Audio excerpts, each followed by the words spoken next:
ನಾಳೆ ನವರಾತ್ರಿಯ 5ನೇ ದಿನ ಯಾವ ದೇವಿಯನ್ನು ಪೂಜಿಸಿ ಆರಾಧಿಸಬೇಕು? ಈ ದೇವಿಗೆ ಪ್ರಿಯವಾದ ಪುಷ್ಪ ನೈವೇದ್ಯ ಯಾವುದು?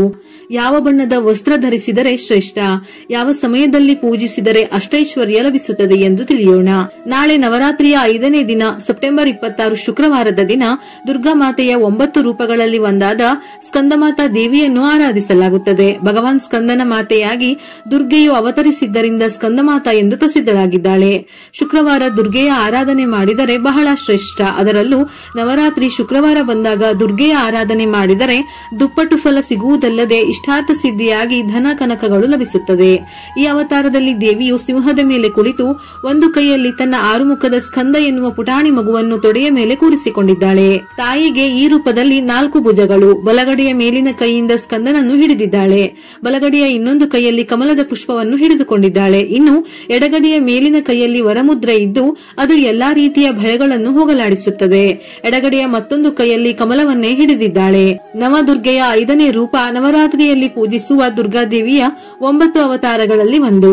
ದೇವಿಯ ಶರೀರದ ಬಣ್ಣವು ಸಂಪೂರ್ಣವಾಗಿ ಬೆಳ್ಳಗಿದ್ದು ಕಮಲದ ಆಸನದಲ್ಲಿ ವಿರಾಜಮಾನಳಾಗಿದ್ದಾಳೆ. ಈ ಕಾರಣಕ್ಕಾಗಿ ಇವಳನ್ನು ಪದ್ಮಾಸನ ದೇವಿ ಎಂದು ಕೂಡ ಕರೆಯುತ್ತಾರೆ. ತಾರಕಾಸುರನ ಉಪಟಳದಿಂದ ದೇವತೆಗಳು, ಭೂಮಿಯ ಜನರು ದುಃಖ ಪೀಡಿತರಾಗಿರುತ್ತಾರೆ. ತಾರಕಾಸುರನು ಬ್ರಹ್ಮನ ಅಮರತ್ವದ ವರಬಲದಿಂದ ಕೊಬ್ಬಿರುತ್ತಾನೆ. ಇದರ ಹೊರತಾಗಿಯೂ ಬ್ರಹ್ಮ ತಾರಕಾಸುರನಿಗೆ ಜನ್ಮ ಪಡೆದವನು ಸಾಯಲೇಬೇಕಾಗುತ್ತದೆ ಎಂದು ವಿವರಿಸಿದನು. ತಾರಕಾಸುರನು ಶಿವನ ಮಗನ ಕೈಯಲ್ಲಿ ಸಾವಿನ ವರವನ್ನು ಕೇಳಿದನು. ಏಕೆಂದರೆ ಶಿವನು ಎಂದಿಗೂ ಮದುವೆಯಾಗುವುದಿಲ್ಲ, ಮದುವೆಯಾದರೂ ಅವನಿಗೆ ಮಗನು ಜನಿಸುವುದಿಲ್ಲ ಎಂದು ಭಾವಿಸಿದ್ದನು. ವರವನ್ನು ಪಡೆದ ಮೇಲೆ ತಾರಕಾಸುರನು ಜನರನ್ನು ಹಿಂಸಿಸಲು ಪ್ರಾರಂಭಿಸಿದನು. ಜನರು ಶಿವನ ಬಳಿಗೆ ಹೋಗಿ ತಾರಕಾಸುರನನ್ನು ಸಂಹಾರ ಮಾಡುವಂತೆ ಪ್ರಾರ್ಥಿಸಿದರು. ನಂತರ ಶಿವ ಪಾರ್ವತಿಯರು ವಿವಾಹವಾದರು. ಕಾರ್ತಿಕೇಯ ಜನಿಸಿದನು. ನಂತರದ ದಿನಗಳಲ್ಲಿ ಕಾರ್ತಿಕೇಯ ರಾಕ್ಷಸ ತಾರಕಾಸುರನನ್ನು ಕೊಂದನು. ಹೀಗೆ ಜಗತ್ ಕಲ್ಯಾಣಕಾರಕನಾದ ಸ್ಕಂದನನ್ನು ಹೆತ್ತುಕೊಟ್ಟ ದೇವಿಯು ಸ್ಕಂದಮಾತೆ ಎನಿಸಿಕೊಳ್ಳುತ್ತಾಳೆ. ಮಗನಾದ ಸ್ಕಂದನನ್ನು ತೊಡೆಯ ಮೇಲೆ ಕೂರಿಸಿಕೊಂಡಿರುವ ದುರ್ಗಾದೇವಿಯ ಈ ಅವತಾರ ಅತ್ಯಂತ ಪವಿತ್ರ ಹಾಗೂ ಅದ್ಭುತ ರೂಪವೆಂದು ಹೇಳುತ್ತಾರೆ. ಸ್ಕಂದಮಾತಾ ಸ್ವರೂಪದಲ್ಲಿ ದೇವಿಯ ಆರಾಧನೆ ಮಾಡಿದಾಗ ಮನಸ್ಸಿನ ಕೋರಿಕೆಗಳು ನೆರವೇರುತ್ತವೆ, ಶಾಂತಿ ನೆಮ್ಮದಿ ದೊರೆಯುತ್ತದೆ. ಈ ರೂಪದಲ್ಲಿ ತಾಯಿಯು ಸಂತೋಷದಿಂದ ಹಿತಕರವಾದ ಭಾವನೆಯೊಂದಿಗೆ ಕಾಣಿಸಿಕೊಳ್ಳುತ್ತಾಳೆ. ದೇವಿಯನ್ನು ಆರಾಧಿಸುವ ಭಕ್ತರು ಮಾತೆಯ ಆಶೀರ್ವಾದ ಮಾತ್ರವಲ್ಲದೆ ಮಗನಾದ ಸ್ಕಂದನ ಆಶೀರ್ವಾದವನ್ನು ಪಡೆಯಬಹುದು. ಸ್ಕಂದ ಮಾತೆಗೆ ಕೆಂಪು ಬಣ್ಣದ ಪುಷ್ಪಗಳಿಂದ ಅಲಂಕಾರ ಮಾಡಬಹುದು. ಈ ದಿನ ಗುಲಾಬಿ ಹೂವು ಹಾಗೂ ಕಮಲದ ಪುಷ್ಪಗಳಿಂದ ಅಲಂಕಾರ ಮಾಡಿ ಧೂಪ ದೀಪಗಳಿಂದ ಪೂಜೆ ಮಾಡಬಹುದು. ನವರಾತ್ರಿಯ 5ನೇ ದಿನ ಸ್ಕಂದಮಾತಾ ದೇವಿಯ ಆರಾಧನೆ ಮಾಡಲು ಬೆಳಿಗ್ಗೆ ಬ್ರಹ್ಮ ಮುಹೂರ್ತ, ಬೆಳಗಿನ ಜಾವ 4:33 5:21 ಇಲ್ಲವಾದರೆ ಮಧ್ಯಾಹ್ನ 12:15 2:03 ಈ ಸಮಯದಲ್ಲಿ ಅಮೃತ ಕಾಲವಿದ್ದು ಪೂಜೆಯನ್ನು ಮಾಡಬಹುದು.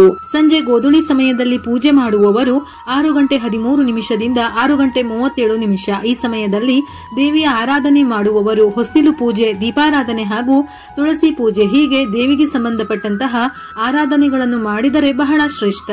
ನವರಾತ್ರಿಯ 5ನೇ ದಿನ ಹಸಿರು ಬಣ್ಣದ ವಸ್ತ್ರವನ್ನು ಧರಿಸಿ ಪೂಜೆ ಮಾಡಬೇಕು. ದುರ್ಗಾ ಮಾತೆಗೂ ಕೂಡ ಇದೇ ಬಣ್ಣದ ಬಟ್ಟೆಯನ್ನು ಅರ್ಪಿಸಿ ಅಲಂಕಾರ ಮಾಡಬಹುದು ಅಥವಾ ರವಿಕೆ ಕಣ ಸೀರೆಯನ್ನು ಅರ್ಪಿಸಬಹುದು. ದೇವಿಗೆ ಈ ದಿನ ಬಾಳೆಹಣ್ಣಿನಿಂದ ಮಾಡಿರುವಂತಹ ರಸಾಯನ ಪಂಚಾಮೃತವನ್ನು ನೈವೇದ್ಯವಾಗಿ ಅರ್ಪಿಸಬಹುದು. ಇದರ ಜೊತೆಗೆ ಬಾಳೆಹಣ್ಣಿನ ರವಾ ಕೇಸರಿ ಬಾತನ್ನು ದೇವಿಯ ನೈವೇದ್ಯಕ್ಕೆ ಅರ್ಪಿಸಬಹುದು. ಇದರ ಜೊತೆಯಲ್ಲಿ ವಿಶೇಷವಾಗಿ ಮಕ್ಕಳು ಇಲ್ಲದ ದಂಪತಿ ಸಂತಾನವನ್ನು ಪಡೆಯುವ ಬಯಕೆ ಇರುವಂತವರು ಈ ಶರನ್ನವರಾತ್ರಿಯ 5ನೇ ದಿನದಂದು ಈ ವ್ರತ ಆಚರಿಸಬೇಕು.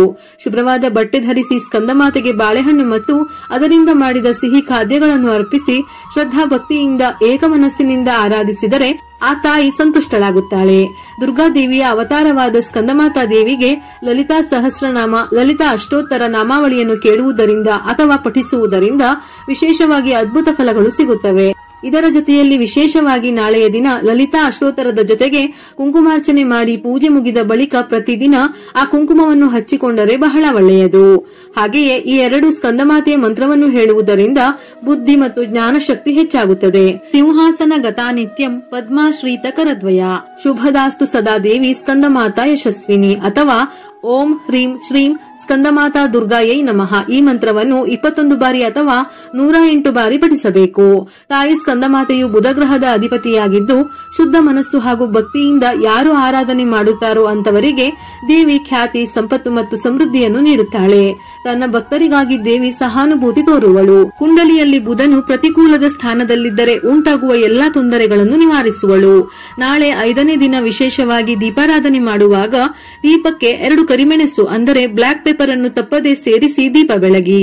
ಸ್ಕಂದಮಾತಾ ದೇವಿಯ ಆರಾಧನೆಯಿಂದ ಜೀವನದ ಸಮಸ್ಯೆಯಿಂದ ಮುಕ್ತರಾಗಿ ದೇವಿಯ ಆಶೀರ್ವಾದ ಪಡೆಯಬಹುದು. ಹೆಣ್ಣು ಮಕ್ಕಳ ಗರ್ಭಕೋಶದ ಸಮಸ್ಯೆಗಳು ಕೂಡ ನಿವಾರಣೆಯಾಗುತ್ತದೆ. ಚರ್ಮದ ಸಮಸ್ಯೆ, ಯಾವುದೇ ಕಾಯಿಲೆಗಳಿದ್ದರೂ ಸಹ ಸ್ಕಂದಮಾತೆಯನ್ನು ಪೂಜಿಸಿ. ಸಂತಾನ ಇಲ್ಲದವರಿಗೆ ಸಂತಾನ ಪ್ರಾಪ್ತಿಯಾಗುತ್ತದೆ. ಅಮ್ಮನವರ ಮಂತ್ರವನ್ನು ಪಠಿಸುವುದರಿಂದ ಪೂಜಿಸಿ ದೇವಿಯ ಈ ರೂಪವನ್ನು ಆರಾಧಿಸಿದರೆ ನಮ್ಮಲ್ಲಿರುವ ದೈವತ್ವವನ್ನು ಪೋಷಿಸುತ್ತಾಳೆ. ಉತ್ತಮ ಆರೋಗ್ಯ, ವಿದ್ಯಾಭ್ಯಾಸದಲ್ಲಿ ಉನ್ನತಿ, ಸಂತಾನ ಪ್ರಾಪ್ತಿ, ಶಕ್ತಿ, ಸಮೃದ್ಧಿ ಮತ್ತು ಮೋಕ್ಷವನ್ನು ಅನುಗ್ರಹಿಸುತ್ತಾಳೆ. ವಿಡಿಯೋ ಇಷ್ಟ ಆಗಿದ್ದಲ್ಲಿ ಮರೆಯದೆ ಲೈಕ್ ಕೊಟ್ಟು ನಿಮ್ಮವರಿಗೆ ಶೇರ್ ಮಾಡಿ. ಇದೇ ರೀತಿಯ ಮನಮುಟ್ಟುವ ಉಪಯುಕ್ತ ಮಾಹಿತಿಗಳಿಗಾಗಿ ಮತ್ತೆ ಭೇಟಿಯಾಗೋಣ.